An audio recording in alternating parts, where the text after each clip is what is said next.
అంటే relative values అన్ని పోయి అబ్సల్యూట్ వాల్యూస్లోకి రావాలి. మత్త ప్రచారుడు ఉన్మత్త ప్రియుడు, మత్తమైన ప్రచారం కలవాడండి. అంటే వీడి ప్రచారకులు, వీడి ఏజెంట్లు ఉంటారట ఈయన గారికి. వాళ్ళు ఎవరుంటారు? వాళ్ళ పేరు ప్రమథులు. ఇక వాళ్ళు చెప్పలే ఇంకేంటండి, వాళ్ళు ఎగురుతారు, గల్లంత చేస్తారు, డ్యాన్స్ చేస్తారు, నానా హంగామా చేస్తారంట. వీడి ఏజెంట్లు ఇట్లాంటి వాళ్ళట.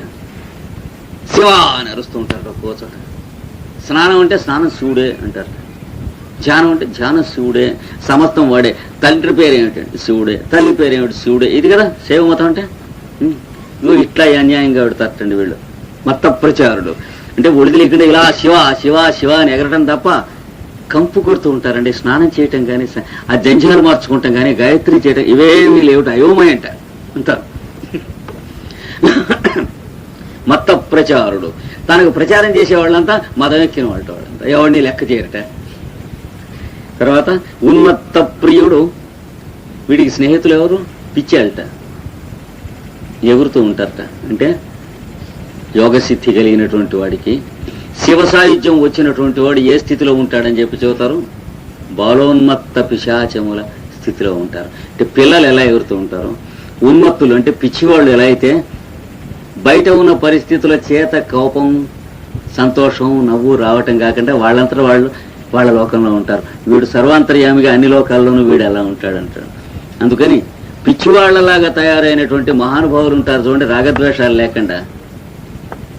పిచ్చివాళ్ళ లాగా ఏమిటి? పిచ్చిముడా కొడుకులు వాళ్ళు ఎందుకు లోకానికి అంటున్నాడు వీడు. ఏదైనా ఒక పద్ధతి పెట్టాలి, ఒక పని సాధించాలి. అవతలవాడు మాట అన్నాడంటే తలకాయ పగలగొట్టుకునేటట్లుగా ఉండాలి.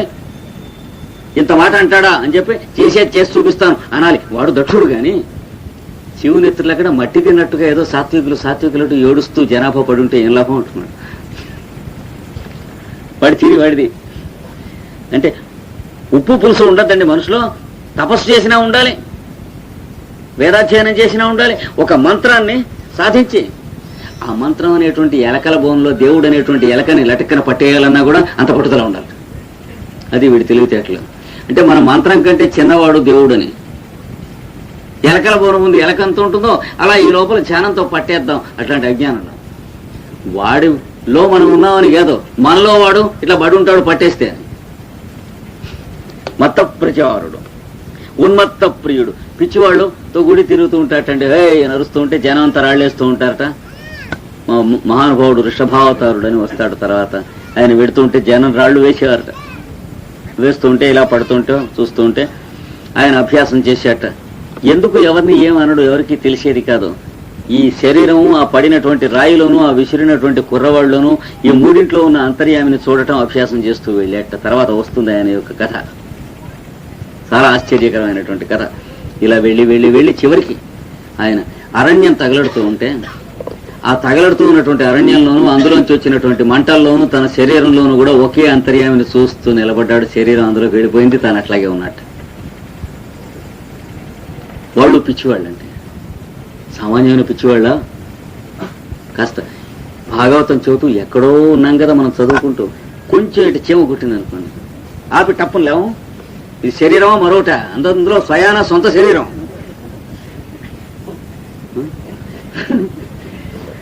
ఇంకోటి శరీరం అయితే భాగవతం చదువుతాం కానీ సొంత శరీరం కదని మరీనే స్వయాన. మరి వాళ్ళు పిచ్చివాళ్ళు అంటే పిచ్చివాళ్ళు కారా? వాళ్ళ శరీరం వాళ్ళకి లెక్కలేదుట బొత్తిగా. వాళ్ళకి ఏమీ లెక్కలేదు, పిచ్చివాళ్ళు కదా. దక్షుడు అంటున్నాడు పిచ్చాళ్ళు అంటే నిజంగా పిచ్చిముడా కొడుకులు వాళ్ళు అంటున్నాడు. వాళ్ళేమో వీడికి శిష్యులు స్నేహితులు వాళ్ళ మధ్య తిరుగుతూ ఉంటాట. వీడు కూడా కేకలేసుకుంటూ వాళ్ళలాగా. ఉన్మత్త ప్రియుడు దిగంబరుండు. పైగా అదో న్యూసెన్స్, నలుగురిలోకి రావటానికి ఒంటి మీద గుడ్డగడ కట్టుకోడు అన్నాడు. డీసెంట్ గా డ్రెస్ వేసుకోవద్దండి, ఎటికేట్ మేనర్స్ తెలియక్కర్లేదా అన్నాడు. నలుగురిలోకి వచ్చి సభ్యత ఏమైంది అన్నాడు. అసలు సభ్యత లేనివాడు దేవుడు ఏమిటంటున్నాడు. వాడు ఎటికేట్ తెలియద్దా అన్నాడు దేవుడికి. మనకంటే ఎక్కువ తెలియాలి దేవుడికి. ఏది మాట్లాడచ్చు, ఏది మాట్లాడకూడదు, ఎవరి దగ్గర మాట్లాడచ్చు, ఎవరి దగ్గర అప్లికేషన్స్ ఉండాలో, ఇవన్నీ అయితే మనలాగే వేదవ సన్నాసి అయి ఉండేవాడు. దిగంబరుండు అంటే దిక్కులే తన అంబరములు అంటే శరీరములుగా కలవాడు, అదే వస్త్రములుగా కలవాడు. అంబరములు అంటే వస్త్రములు, దిక్కులే వస్త్రములుగా కలవాడు. అసలు వస్త్రం ఏంటి? అంబరం అంటే ఆకాశం. అందుకని దిక్కులే వస్త్రములుగా కలిగిన వాడు ఏం రూపుడు? ఆకాశ స్వరూపుడు. ఆకాశ శరీరం బ్రహ్మ సత్యాత్మ ప్రాణారామం మన ఆనందం అని వేదం చెబుతోంది. పరమాత్మ ఏ రూపంలో ఉంటాడంటే ఆకాశం అనే శరీరం ధరించి ఉంటాడు. ఆ శరీరంలో ఈ సమస్త లోకాలు జీవరాశులు కూడా మెదలుతూ ఉంటాయి అని వేదం చెబుతోంది. ఇదిటండి వాడి వ్యవహారం. నలుగురిలోకి ఎందుకంటే వీడిని రానిచ్చి కూర్చొనిస్తారన్నాడు. దిగంబరుడు భూత ప్రేత పరివృతుండు. పైగా ఈయన వచ్చి కూర్చున్న చోట పిల్లలు పోరు పెట్టి ఏడవటం అంటే ఏదో పాపం ఓ పిశాచమో ఓ భూతమో ఉండి ఈ నవ్వుతూ ఉంటుంది పక్క నుంచి. ఏదో వీళ్ళంతా ఏమిటంటే వీడి స్టాఫ్.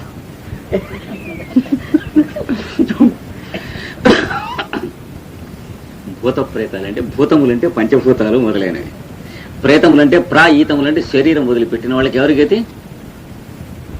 శరీరం వదిలిపెట్టిన వాళ్ళందరికీ గతి లేకపోతే అట్ట పడిపోండి అంటే ఎక్కడికి పోతారు?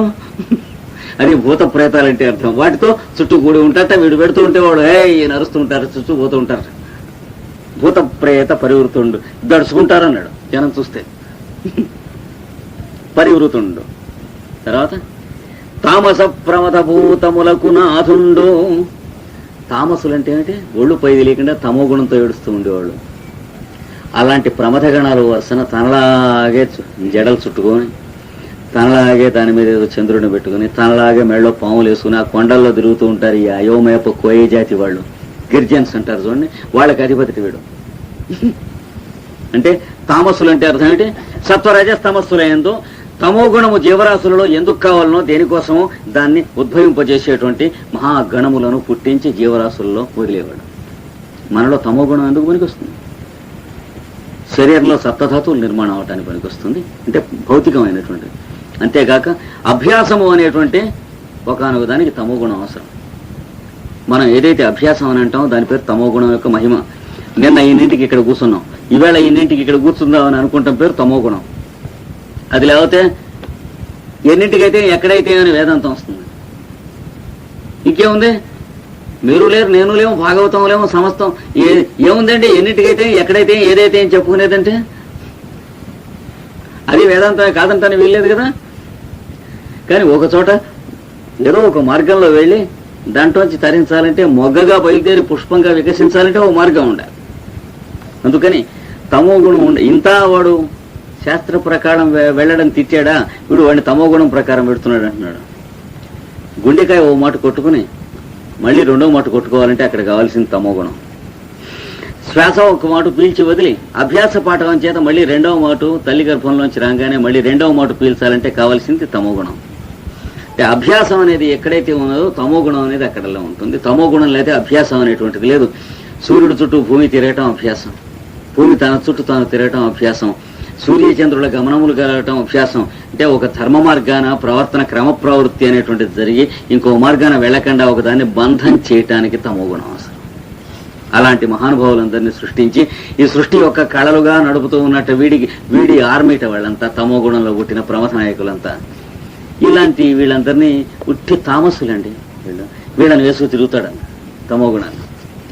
సత్వరజ తమస్సులు, అందులో తమస్సు పనికిరాదంటే వీడు అబ్బసం ఏమిటి పనికొస్తుంది పనికిరాదంటానికి. పరమేశ్వరుడు సృష్టిలో త్రిగుణాలు ఉన్నాయి, అందులో ఏదో గుణం పనికిరాదని వీడేవాడు అంటానికి తెలియక అంటున్నాడు. వీడు తయారైంది వాటితోనే. ఈ శరీరం చాలా తుచ్చం, ఇది జన్మంతా చాలా పాపం, ఇదంతా చాలా దుర్మార్గమైనటువంటిది, దీని నిండా చీవులు ఎత్తురు, ఈ శరీరాన్ని లెక్క చేయకండి అని అరగంట కృష్ణాచార్య లెక్చర్ ఇచ్చాడు అనుకోండి. ఈ లెక్చర్ అంతా శరీరంతోనే ఇవ్వాల్సింది మనలో మాట. అంటే తను ఈ లెక్చర్ ఇవ్వడానికి సహాయపడుతున్న శరీరాన్ని ఇంత తిట్టాట అంటే వీడిని అవలంబించేవాడికి మోక్షం ఏమొస్తుంది? అంటే వాడింత ఫెయిత్లెస్ స్కౌండ్రల్ ఇంకెవరన్నా ఉంటాడు. సర్వాంతర్యామిత్వం పొందింది దేహం అని తెలియాలి, భగవంతుని యొక్క దేవాలయం అని తెలియాలి. మనం అనుకున్న చెవునెత్తుర్లతో ఉన్నది కాకుండా వాడి యొక్క ఆలయంగా ఉండేట్టుగా నడుచుకోవాలి. కానీ ఇదేముంది చెవునెత్తుర్లతో ఉందని 10 మాటలు తిట్టుకుంటే కృష్ణాచార్యకు వైరాగ్యం ఉందని మీరు ఎవరు పొరపాటు పడరు. వీడు ఈ తమో గుణం తీసేయండి అంటున్నాడు. ఉన్న అట్లా తమో గుణం నష్టశో తామస ప్రమథ రూపములకు నాథుండు. తమో గుణానికి ప్రమథులకి అధిపతి వాడు. వాళ్ళందరూ మా యజమాని సార్, మా లీడర్ అంటారట. తమో గుణం వాళ్ళంతా వీడిని. నాథుండు, భూతిలిప్తుండు, అస్థి భూషణుండు. పోని ఏమన్నా శుభ్రమైనటువంటి బంగారు నగలు, లేకపోతే ఈ మడత ఉత్తరీయం మాలాగా ఈ సిల్క్ ఖద్దర్లో లాల్చీలు వేసుకుంటాడా ఏమన్నా? భూతిలిప్తుండు అంటే శుభ్రమైన బూడిద పూసుకుంటాడట. ఏం అదేమో సరదాను అడిగాను. అస్థి భూషణుండు, ఎముకలు నగలేమిటి? పుర్రె, ఎముకలు, ఇంకేం దొరకవండి. శుభ్రమైన ఏం లేవా? మిమ్మల్ని ఎవరిని అడిగినా చెప్పేవాళ్ళు కదా. అంటే వీడు దేనికి అధిష్టాన దేవత? కరడు గట్టిన అహంకారంలో శరీరంలో గూడు కట్టుకొని పోయి జన్మ నడిచిన తర్వాత మళ్ళీ అహంకారంలోంచి జీవి బయటపడాలంటే ఔషధం ఒక్కటే మృత్యువు. అంటే మృత్యువు యొక్క పని ఏమిటి? ఈయన సృష్టించినటువంటి శరీరం వదిలిపెట్టడం అనేటువంటి దాని యొక్క ప్రయోజనం ఏమిటి? దాని సాధనం ఏమిటి? దాని ఔషధ గుణం ఏమిటి? ఏమిటి అని అంటే ఇంకా ఈ శరీరంలో ఉండగా వీడు బాగుపడ్డు అన్న స్థితిలో ఉంటాం కొన్ని విషయాల్లో ప్రతి వాళ్ళం కూడా. అందుకని ఆ తర్వాత స్థితి రావాలంటే వాడి వైద్యం ఏమిటి? మామూలుగా మనం చేసే వైద్యం శరీరం ఇంకో 10 రోజులు నిలుస్తుందేమో అనేటువంటి వ్యామోహంతో చేస్తాం. వీడు చేసే వైద్యం టక్కని దీనికి తెగిపోతే వీడు బాగుపడతాడు. అంటే ఎక్కడైతే ఈ జన్మలో బాగుపడకుండా ఉండి కరడుగట్టినటువంటి మదమాత్సర్యములు, అహంకారము, అజ్ఞానం మొదలైనటువంటి వాటితో గోడలు కట్టుకొని పోయి శరీరంతో అది రెయిన్ఫోర్స్డ్ కాంక్రీట్ కొట్టి దిమ్మిసా కొట్టించాము. దాంట్లోంచి దీంట్లోకి ఇనప చువ్వలు కూడా పెట్టి కట్టిస్తాం. కాంక్రీట్లోంచి ఇనప చువ్వలు అంటే ఇంకా పగలదు శరీరం. నాకు ఇంత ఆస్తి ఉంటే, నాకు ఆవుల్లో ఒకటి ఈ నీళ్లు ఉంటే, 150 ఎకరాలు మాగాణి కృష్ణా జిల్లాలో ఉంటే, నాకు కొన్ని లక్షల మంది నన్ను ఎరుగును పేరుంటే, ఇంత వెళ్ళు బాతుకుని ఉంటే ఎలా బీగుతారండి నన్ను ఈ శరీరంలోంచి అని అనిపించేట్టుగా ఉంటుందిట. కానీ అక్కడ తెంచేస్తాడు. తొడివ నుంచి పువ్వు తెంచినట్టు రాలిపోతుంది. ఎందుకయ్యా రాలటం? ఆ పువ్వులు ఇక్కడ ఉన్నాయంటే వాడిపోయింది నాయన, ఇంకో మొగ్గ రేపు వస్తుంది, ఏం కంగారు పడు, కరువు వచ్చి చచ్చిపోవటం లేదు, ఏం లేదు. ఆ వడిలిపోయిన పువ్వు కోసం ఎందుకు ఏడుస్తావు? రేపు తెల్లారేటప్పటికి చూడు, నవనవలాడుతూ మళ్ళీ ఇంకోటి వస్తుందో లేదో. నువ్వు కర్మ ఇలా ఆచరిస్తూ ఉండాలి, కానీ శరీరాలకి ఏం కర్మ వస్తూ ఉంటాయి. నేను అది కర్మ ఆచరించడానికి విసుగు లేనివాడు నువ్వు ఉన్నావు కదా, శరీరాల కోసం ఏడవటం ఎందుకు అంటాడు వీడు శివుడు. అంటే దేనికి అధిపతి? అభిముక్తము లేక కాశీ అనేటువంటి పట్టణానికి అధిపతి. అంటే అర్థం స్వయం ప్రకాశి, ఆత్మ ప్రకాశం, శరీరం విడుస్తూ ఉన్నటువంటి క్షణంలో జీవుడికి కలిగేటువంటి ప్రజ్ఞ ఉందే, ఆ పట్టణానికి ఆయనకి అధిపతి కాశీ. అందుకని అక్కడ స్మరిస్తూ శరీరం విడిచిన వాడు అన్నాడు. కాశీ అంటే మనం ఎరుగున్న జిగ్రాఫికల్ గా ఉన్న కాశీపట్టణం ఒకటే కాదు, ఇందులో ఉన్న కాశీపట్టణాన్ని గురించి చెప్పాట. ఎలాగా? ఒకనాడు తీర్థోపయోగిగాని శఠుండు, జన్మలో స్నానం చేసి పుణ్యక్షేత్రంలోకి వెళ్ళి పుణ్యనదిలో అది స్మరిస్తూ స్నానం చేయటం ఎరగనటువంటి మహామలినుడు నాడే ఇది స్మరిస్తూ శరీరం వదిలిపెడితే కాశీలో ఔదల ధరించున అభ్రగంగా, వచ్చే జన్మలో పుట్టేటప్పటికే ఇక్కడ గంగ నీళ్లు ఉంటాయట. అంటే పరమేశ్వరుడితో సమానంగా పుడతాట. ఆ ప్రొద్దు పొయ్యిరాదనట్టి నిరుపేదయు, చివరికి ఆ చచ్చే రోజును కూడా పొయ్యిలో పిల్లి లేవలేదు అన్నట్టుగా దరిద్రంతో చచ్చిపోయినటువంటి వాడు ఎవడైనా సరే అక్కడ వదిలిపెడితే శరీరం భోగించు ఐశ్వర్యములెనిమిదియు, అష్టమూర్తి యొక్క సిద్ధులు తన భోగముల కింద పుడతాడు వాడు, పరమేశ్వరుడు కింద. తర్వాత ఆయుధ ప్రభగాంచి అలరు ఫిరువు, చాకు చూపిస్తే కడుదిరిపోయేవాళ్ళు ఉంటారు కొందరు. అలాంటి వాడు కనుక ఇక్కడ చచ్చిపోతే పూను వాడి ముమ్మోముల వేడి అలుగు, మంటలు కక్కుతో నిప్పులు, ఉరుములు, పిడుగులు వర్షిస్తున్నటువంటి త్రిశూలాన్ని చేతిలో పట్టుకోగలిగిన జన్మతో పుడతాడు ఈ భూమిలో అన్నాడు. పుష్కరాక్షుల పొంతపోని వర్షధరుండు, స్త్రీ అంటే భయం వేసేటువంటి నపుంసకుడు ఆ ఊళ్ళో శరీరం వదిలిపెడితే ఆయన స్మరిస్తూ దేహార్థమున దాల్చు తీగబోడిని, తన భార్యని అర్ధశరీరం ఇచ్చేస్తాట, అట్లా పుడతాట. అలాగే మతిలేని మెదకుండు,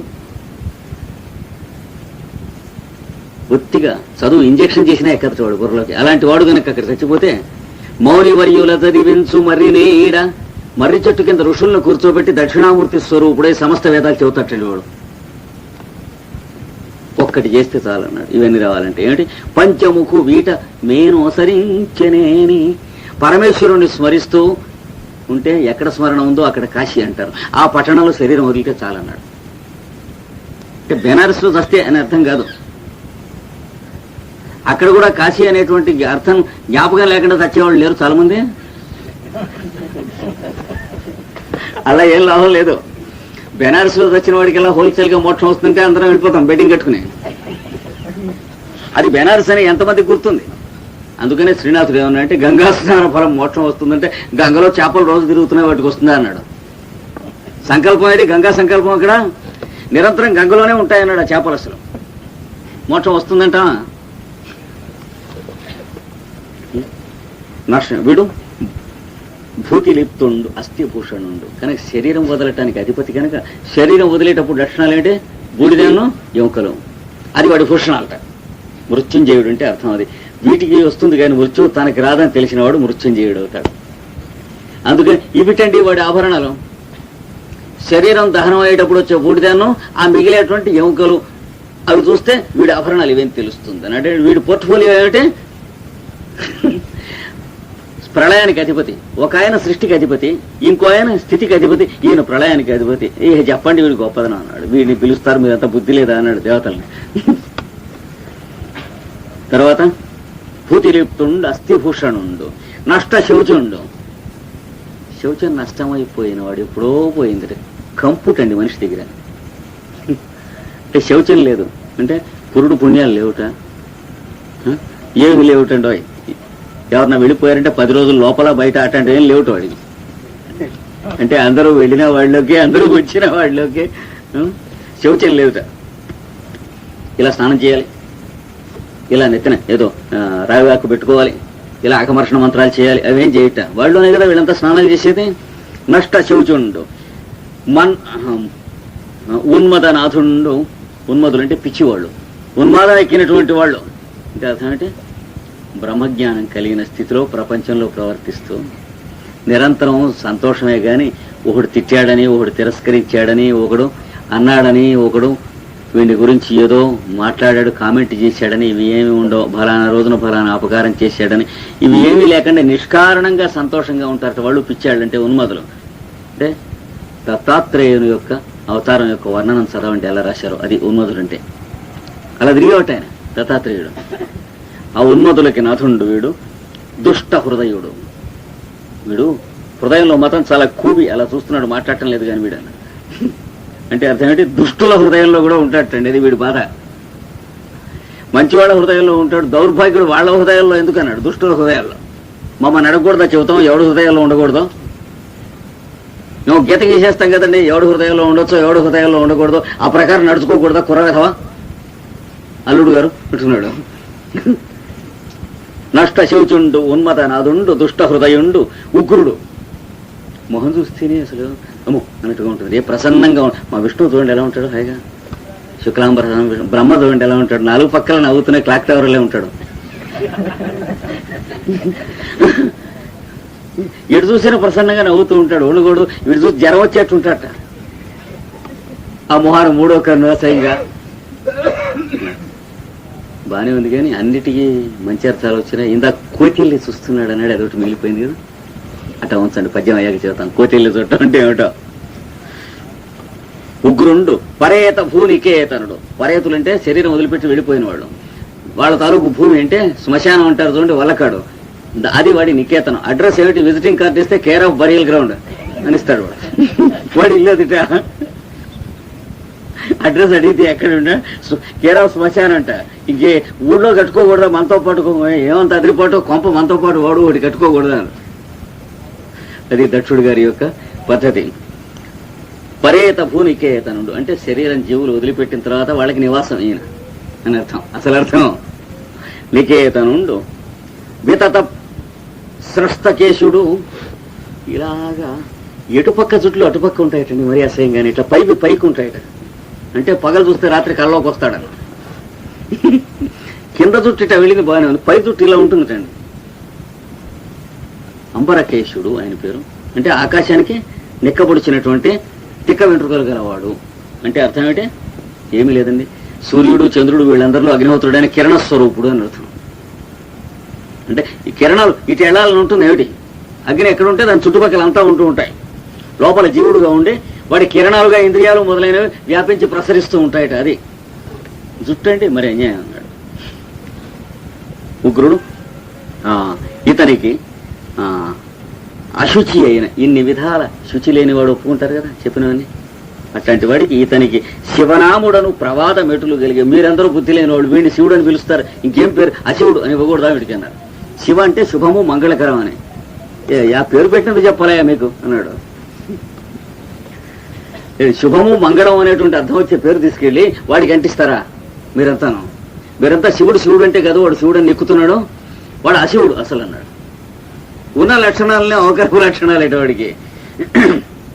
శివనాముడు అను ప్రవాదం ఎటులు కలిగే. ఎలా కలిగింది అప్రతిష్ట ఆ పేరుకి? ఎవరన్నా పేరు పెట్టుకున్నారంటే వాడు చేసిన గొప్ప పనుల వల్ల ఆ పేరు ప్రసిద్ధి అవ్వాలి. ఇప్పుడు ఏమైంది, పేరుకి అప్రతిష్ట వచ్చింది, వీడికి పెట్టారంటే. అశివుడగును అతని ఎరిగి వేదంబు శూద్రునకిచ్చినట్లు ఇతనికి అస్మత్ తనుజను విధి ప్రేరితుడనై ఇచ్చితని. వేదం మీద విలవలేని వాడికి వేదం ఇస్తే ఎట్లా ఉంటుందో నా కూతుర్ని తెలియక వాడికి ఇలా తీసుకెడితే సరే కదా అని చూస్తూ ఊరుకున్నాను. మర్కటలో చేను కోతి కళ్ళల్లే ఉంటాయి, ఇక్కడోటి అంటే ఎలా ఉంటాయండి, మొహం కోతిల్లే ఉంటుంది అన్నాడు. త్రయంబకం యజామహే 3 కన్నులు, సుగంధం పుష్టివర్ధనం. త్రయంబకం అంటే ఏమిటి? 3 కన్నులు గలవాడనే సంగతి సరే అయితే గాని యజ్ఞం చేస్తూ ఉండగా టెంకాయ అడుగున 3 కన్నులు ఉంటాయి ఏమండి. ఆ టెంకాయ కొడుతూ ఆ నీళ్లు శుద్ధ స్ఫటికలింగం మీద అభిషేకం చేస్తూ చేయవలసిన మంత్రం అది. త్రియంబకం అంటే టెంకాయ అని కూడా అర్థం. ఇంకా ఏం వేయాలి దాని మీద? ఇటొకటి పైకొకటి 3 ఉన్నటువంటి ఆకులున్న చెట్టు ఏదైనా ఉంటే అది కూడా వేయండి. మారేడాకు, ఇంకేది లేదు. రెండోది త్రియంబకం అంటే మారేడాకు. మారేడు దళం మీరు తీస్తే ఇటొక ఆకు మధ్యన ఒక ఆకు ఉంటుంది. త్రియంబకం అంటే అది. ఆయన త్రిశూలం అన్ని కూడా 3 బ్రాండు ఆయన. దక్షుడు బ్రహ్మ సృష్టి యందు నిర్వహింపబడవలసిన ప్రజాసర్గమునకు నిమిత్త మాత్రుడు. సర్గానికి ఉన్న భేదం నిన్న మనం వ్యాఖ్యానం చేసుకున్నాం. ఈ నిమిత్త మాత్రంగా సృష్టికి వినియోగపడినట్టే ప్రజాపతులు దాంపత్యం వహించి దిగి వచ్చిన కాలము. ఆ ప్రజాపతులలో భౌతికమైన శరీర సృష్టికి దక్షుడు నిమిత్తమై బ్రహ్మచేత నియుక్తుడై మనువు చేత ప్రయుక్తుడై దిగి వచ్చిన విధానం కూడా మనం వ్యాఖ్యానం చేసుకున్నాం. ఈ దక్షుడు, ఈ ప్రజాపతులందరూ కూడా సృష్టికి సర్వాంతర్యాములుగానే ఉంటారు. సృష్టి జరగకముందు వారెంత సర్వాంతర్యాములో, జరిగిన సృష్టి యందు అస్మదాదుల యందు కూడా వీరందరూ కూడా ఉంటారు అంశాల చేత. దేవగణములు, ప్రజాపతులు, పితృదేవతలు, ఋషులు, మునులు, సిద్ధులు, సాధ్యులు మొదలైన వారంతా కూడా ఉంటారు. నిన్న దాని గురించి కూడా సంగ్రహంగా మనం చెప్పుకున్నాం.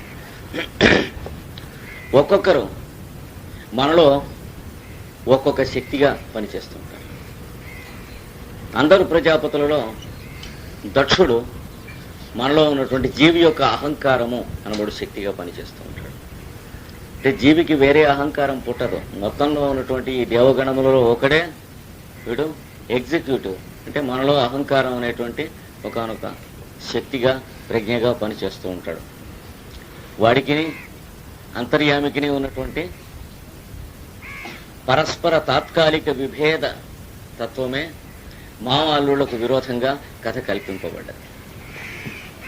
అంతర్యామికి ఒక స్థితి లేదు, సృష్టిలోకి దిగి వచ్చినటువంటి జీవుడికి ఒక స్థితి ఉన్నది. అంతర్యామికి ఒక పరిణామము లేదు, జీవికి ఒక దేహ పరిణామం ఉన్నది. అంతర్యామికి పరిమితి లేదు, జీవికి జనన మరణముల నడుమ పరిమితి ఉన్నది. అంతర్యామికి తన యందున్న తానే ప్రమాణము, జీవికి అంతర్యామిని తెలుసుకున్నట్టుగా చేసేటువంటి సాధనకు కావలసిన శాస్త్రమే ప్రమాణము. కనుక దక్షుడు శాస్త్రమును వేదమును ప్రమాణంగా స్వీకరించి తాను చేయవలసినటువంటి యజ్ఞం ఆచరిస్తూ ఉంటాడు. పరమేశ్వరుడు ఆ యజ్ఞమును వచ్చి ఉన్నప్పటికీ కూడాను అతనికి ఇట్లాంటి ప్రమాణాలు ఏవి లేవు అని నిందిస్తున్నాడు. ఇంకా దక్షుడు అంటున్నాడు,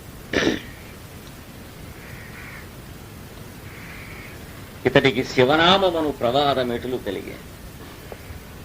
ఇన్ని అవలక్షణాలు కలిగిన వాడికి వీడు దిక్పాలకులందరికీ అప్రతిష్ట తెచ్చినవాడు, ఏ దిక్కును పరిపాలించేవాడు కాదు, ఏ వృత్తి కలవాడు కాదు, ఏ ధర్మమును పాటించుట తన ప్రత్యేకమైనటువంటి లక్షణంగా కలవాడు కాదు. అంటే పని పాట లేనటువంటి వాడు, ఇలా తిరుగుతూ ఉంటాడు. తర్వాత క్రియాశూన్యుడు, ఎవరైనా ఏదైనా ఒక్కొక్కటి ఫలానా దేవత ఫలానా పని చేస్తాడు అని ఉన్నది, ఫలానా వ్యక్తి ఫలానా పని చేయటానికి పుట్టాడని ఉంది, వీడికి అలాంటిదేమీ లేదు, ఉట్టి పోసుకోలుగా తిరుగుతూ ఉంటాడు అన్నాడు.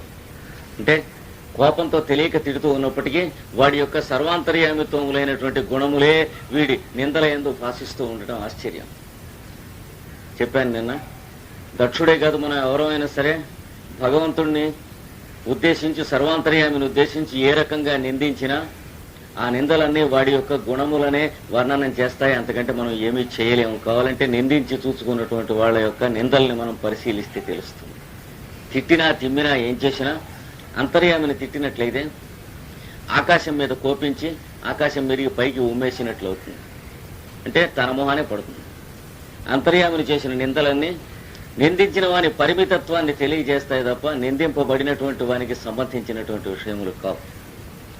సాధన శిష్యులకు ఇస్తున్నటువంటి ఒకానొక పాశ్చాత్య గురువు తన శిష్యులకు ఒక వాక్యం ఇచ్చాడు వెనక. చాలా దీన్నే సూచిస్తుంది ఆ వాక్యం. Every one while speaking of others speaks of himself అన్నాడు. చాలా ఆశ్చర్యకరమైన వాక్యం. తపస్సు చేసిన కొలది అందరి సత్యం బోధపడుతుంది. మిమ్మల్ని గురించి నేను ఇతరులతో ఏం చెప్పానో దానివల్ల మిమ్మల్ని గురించి తెలియదు, నేను ఎట్లాంటి వాడినో తెలుస్తుంది అన్నాడు. ఇది ఆధ్యాత్మిక సాధనలో ప్రాథమికమైనటువంటి సంవత్సరములలో తన శిష్యులను ఒక సూత్రముగా స్వీకరించి ధ్యానం చేసి ఆచరణలో పెట్టమని ఆ గురువు ఆ శిష్యులకు, రష్యా దేశంలో రెవల్యూషన్ రాకమునుపు ఉండేవాడు ఆ గురువు. ఆయన్నే గుర్జీఫ్ అనేటువంటి పేరుతో చెబుతారు. ఆయన తన శిష్యులకు ఇచ్చిన ఒక మూల సూత్రం. ఫలానా వారు ఎలాంటి వారు అనే సంగతి మనం ఏం వ్యాఖ్యానం చేసామో ఆ చేసిన వ్యాఖ్యానాన్ని బట్టి మనం ఎలాంటి వాళ్ళమో తెలుస్తుంది, కానీ వాడు ఎలాంటి వాడో ఎన్నడూ తెలియదన్నాడు. ఇది పరమసత్యం. ఈ సత్యం క్రమంగా తెలిసేటప్పటికీ అర్హత సాధకుడికి, సాధనకు అర్హత వస్తుంది. ఇక్కడ దక్షుడు విషయంలో కూడా మనకు అదే తెలుస్తుంది. దక్షుడు అహంకారపడినప్పుడు, పొరపడినప్పుడు, పరిమిత ప్రజ్ఞ కలిగినప్పుడు, అంతర్యామి కన్నా తనను తాను వేరుగా భావించుకునేటప్పుడు ఏ రకమైనటువంటి పొరపాటు కలుగుతుందో, పరిమితత్వం కలుగుతుందో దాన్నే మనం సూచిస్తుంది. కానీ ఇతడు పరమేశ్వరుణ్ణి అన్నటువంటి మాటలలో పరమేశ్వరుని గురించి ఏమీ సూచించదు. కనుక వీడు క్రియాశూన్యుడు, పని పాటలు లేనివాడు. తర్వాత సజ్జనాచరిత మార్గం వీడి చేత దూషితమైనది. సజ్జనులు ఎవరిని అడిగినా స్నానం, సంధ్య, జపధ్యానాధికములు, యోగము, అష్టాంగ యోగములు, మంత్రము, తంత్రము, క్రియ ఇట్లాంటివో పెట్టుకుని బాగుపడుతూ ఉంటారు. వీడికి ఏది లేదన్నాడు. ఈ శివుడు గడికి అవి అసలు అట్లాంటివేమీ లేవుట వీడు. అందుకని సజ్జనాచరిత మార్గం వీడికి స్టాండర్డ్స్ లేవు. అంటే పెద్దవాళ్ళు ఇలా చెప్పారు అంటాం కానీ అది అవలంబించడం కానీ ఏమీ లేదు. అంతర్యామికి పెద్దవాళ్ళు ఇలా చెప్పారేమిటి? పెద్దవాళ్ళు వాళ్ళలోనే పుడతారు, వాళ్ళలోనే పెద్దరికాన్ని ఒక శాస్త్రంగా నిర్ణయం చేసుకుంటారు, వాడిలోనే దాన్ని ఆచరణ చేస్తారు, మళ్ళీ వాడిలోనే కలిసిపోతారు. అంచేత వాడికి ఆచరణ ఉండదు. ఈ విషయాన్ని తెలియక కోపంతో అంటున్నాడు, వీడికో స్టాండర్డ్స్ లేవంటున్నాడు వీడు చేసేదానికి. సజ్జని ఆచరిత మార్గము దూషితమయ్యాం అన్నాడు. ఇన్ని తిడుతూ ఉన్నా చూసారా, వీడు మాట్లాడు, ఒలకడు, పులకడు, గతత్రకుడు, అంటే సిగ్గు శరం లేదు వీడికి అన్నాడు. ఇది కూడా పరమేశ్వరుని విషయంలో సత్యమే. పరమేశ్వరుడు ఈ సిగ్గు శరమేటి వాళ్ళలోంచి జీవుడు పరిమితం అయిన తర్వాత అహంకార మమకారాదులు, దేహబాధలు ఇవన్నీ ఏర్పడ్డాక వచ్చేది సిగ్గు మొదలైనటువంటివి. అందుకని వాడికి ఇన్ని తిడుతున్నా సిగ్గు లేదు, ఎలా కూర్చున్నాడు చూడండి లింగం వల్లే అన్నాడు. కదలకుండా కూర్చున్నట్టు వాడు. మన చుట్టూ ఉన్న అంతర్యామిని మనం తిడుతూ ఉంటే వాడు ఏం చేస్తాడు? అలాగే కూర్చుంటాడు, ఏమి చేయలేక కాదు. కానీ తిడుతూ ఉన్నటువంటి మనం కూడా వాడిలోని భాగమే, సరదాగా చూస్తూ ఉంటాడు, పిల్లకాయ ఆడుకుంటున్నట్లుగా ఆడుకుంటూ ఉంటాడు. అది అహంకార పడినంతసేపు జీవుడు చూడలేడు జీవస్థితిలో. కాగా నా కూతుర్ని వీడు ఎత్తుకుని పోయాడు, పెళ్లి చేసుకున్నాడు. నేను ఇలాంటి వాడిని ఏమనకుండా ఊరుకున్నాను. వీడు మర్యాద లేనివాడు, అంటే హద్దులు లేనటువంటి వాడు. ఈ హద్దులు దాటరాదు, ఈ హద్దులు దాటవచ్చు అని వాడికి ఏం లేవుట, ఉట్టి దుష్టుడని వాడు. తర్వాత మత్త ప్రచారుడు, మత్తమైనటువంటి మదించినటువంటి ప్రమథులు వీడికి ప్రచారకులుగా ఉంటున్నారు. వీడు దేవుడని స్థాపించే వాళ్ళంతా ప్రమథులుట. వాళ్ళందరికీ కూడా మదం తప్ప ఇంకేం లేదుట. మదం అనే శబ్దానికి అసలు అర్థం ఏంటంటే పరవశత్వం అని అర్థం. మనం వాడుతూ ఉన్న అర్థం అసలు లేదు ఆ పదానికి. తర్వాత హాస్యంగా ఎక్కడో ఎవడో అసమర్థంగా కల్పించిన తర్వాత వచ్చింది. మనం వేదమంత్రాలు మొదలైనటువంటి చదివినప్పుడు మదము అనేటువంటి శబ్దానికి ఆనందము అనేటువంటి అర్థమే కానీ మరొక చెడ్డ అర్థం లేదు. ఋగ్వేదంలో మొదలైన వాటిలో మద శబ్దం ఆనందవాచ్యంగానే వాడబడ్డది. వాడికి మదం ఎక్కిందిట అంటే అర్థం ఒడిదెలియని స్థితిలో ఉన్నట్ట అనేటువంటి అర్థంలో తర్వాత చెడ్డ అర్థానికి సంక్రమించి వచ్చేది మనం వాడుతాం. అందుకని దేవానాం మదే అని ఉంటుంది. దేవతల యందు ఉన్నటువంటి మదము మాకు కలుగుగా కానీ కొన్ని మంత్రాలు ఉన్నాయి వేదంలో. వాటి అర్థం మదం అంటే పరవశత్వము అంతర్యామిత్వము నందు లీనమైనప్పుడు మనకు కలిగేటువంటి ఒక హాయి, మనం మరిచిపోవటం అని అర్థం. అంటే భక్తి యోగంలో భక్తి అనేటువంటి మాటకి ఏమిటి అర్థం? మదం అనే శబ్దానికి కూడా పాపం అదే అర్థం.